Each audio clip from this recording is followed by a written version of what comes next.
হরে কৃষ্ণ। বন্ধুরা কেমন আছেন? আশা করি সকলে খুব ভালো আছেন। আজকের এই ভিডিওটি হতে চলেছে যে রাম মন্দিরের দরজা কবে খুলছে। জানুয়ারিতে খুলছে আমাদের রাম মন্দিরের দরজা। কবে আমাদের রামলালার প্রাণ প্রতিষ্ঠা হবে? বিগ্রহ আইন লড়াইয়ের পর শুরু হয়েছে রাম মন্দিরের কাজ। কয়েক মাস ধরে কাজ চলছে।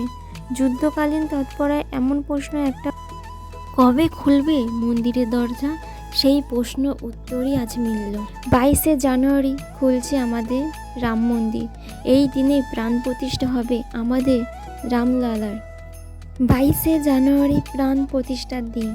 এই দিনে প্রধানমন্ত্রী অযোধ্যায় উপস্থিত থাকার কথা। মন্দিরের দরজা সাধারণ মানুষের জন্য খুলবে 24শে জানুয়ারি। 3 তলায় বড় মন্দিরের কাজ এই বছর ডিসেম্বর মাসে শেষ হয়ে যাওয়ার কথা।